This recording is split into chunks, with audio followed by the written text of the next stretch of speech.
Hey there, this is Elizabeth, the teaching artist for the Timken Museum of Art. The museum has asked me to create a series of art videos to share with the community as we all cope and navigate through the COVID-19 crisis. Making art is an opportunity to de-stress and focus your attention on something creative. Take a break from the news and join me on this art tutorial. Today, letters and words will be the subject of our artwork. There are many approaches to creating decorative fonts. In this tutorial, we will focus on block and bubble letters. Here are some examples that I found online and some that I have created to help you generate ideas. Everyone who does this video will have their own interpretation of the project, meaning be as creative as you want and whatever you make is awesome. To begin, you're going to need your art materials: ruler, paper, pencil, and colored pencils. Next, you got to figure out what word, initials, or name you want to use for your art project. After that, you need to use a ruler to create measured boxes for our letters to fit inside of, so that one letter isn't totally smaller than another. Take the ruler and line up the 0 on the top left side of your paper. Make a mark at 2 inches, 3 inches, and 4 inches. You need to repeat that step on the top right side of your paper, making marks at 2 inches, 3 inches, and 4 inches. After that, you're just connecting the dots with the ruler to draw 3 horizontal lines. The measured box I created here is for a longer word or name. If you want to use your initials or a shorter word, you're going to make a bigger box. So instead of it being 2 inches high, this one is 4 inches high. So you measure down from the top 1 inch, 3 inch, and 5 inch, and then you move over on your paper to the right side. You measure down 1 inch, 3 inch, and 5 inches, make your marks, and then connect the dots with your ruler to create those 3 horizontal lines. Now you're seeing me just draw the basics of my letters, just the lines. You're also going to notice I'm drawing them close together and slanted. Also notice how I've used the center line to be the center of my letters. Next, you're going to draw ovals around the different parts of the letter.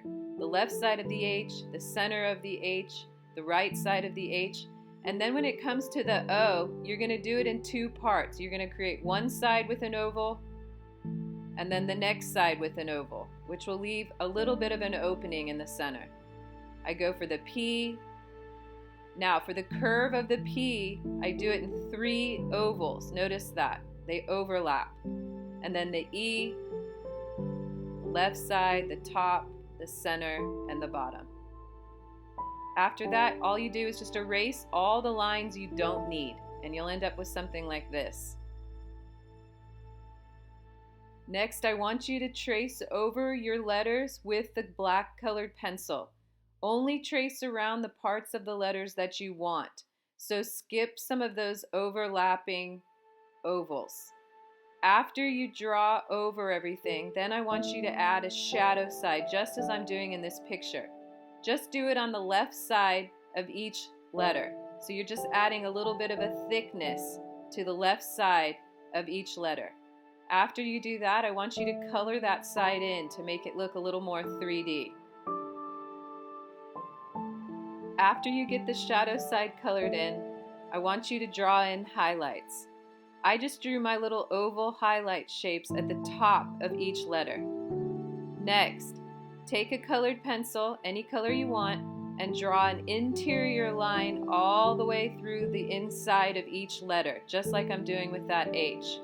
You're creating a border inside the shape so that the center of each of the letters can get colored in darker and the outer edges can stay light. Please mix your colors, like I got a dark blue and a light blue going there. Also think about how hard you're pressing on the color.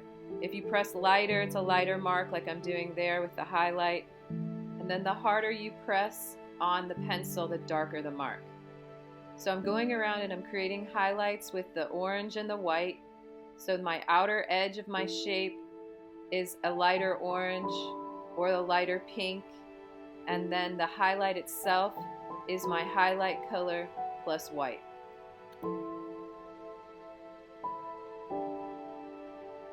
The last step is to add a background. All right, now we got to move on to block letters with a longer name. This time I'm using the measured box that I drew originally to write my name. Elizabeth is a long name, so I needed a narrower and longer box. I write each letter so that it fits exactly inside those lines, and I make sure to space them out. Next, I'm going to draw frames around every single part of each of the letters. Think of it as rectangles around the letters. This is going to be the beginning of our block letters.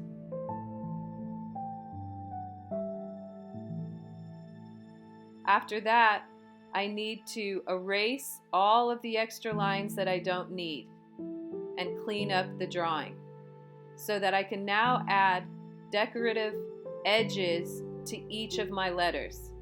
So you will notice I'm using these pointy, angled shapes at the points of each part of the letter, like the E, the L, the I, the Z. And then I started realizing it would be cool if I made the letters look like they're dripping paint. That reflects on who I am as a person. I'm an artist, so including something having to do with paint relates to me. What I want you to do is to create something that relates to you. After you get it done, then you get to start the coloring again. This is the part to be creative with. Do whatever you want with your colors. Definitely mix them though. Blending and mixing your colors will create a way more dynamic artwork.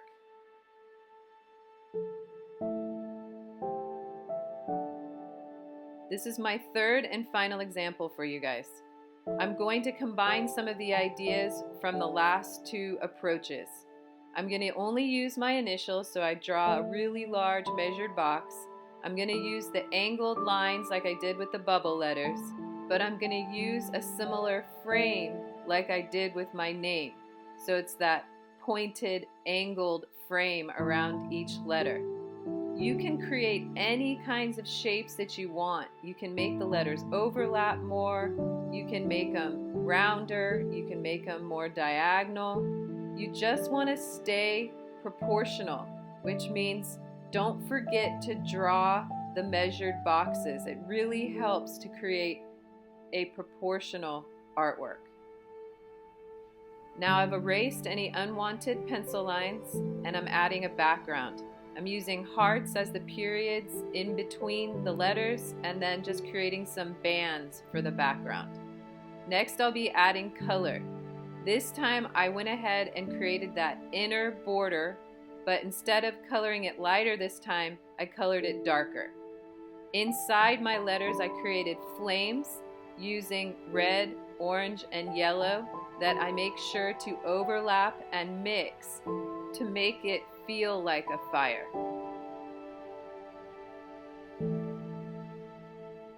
First the red, then the orange, and now the yellow.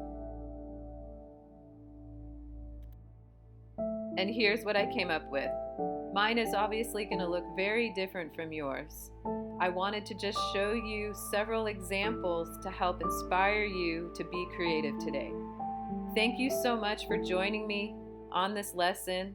I hope you all have a wonderful day and stay positive.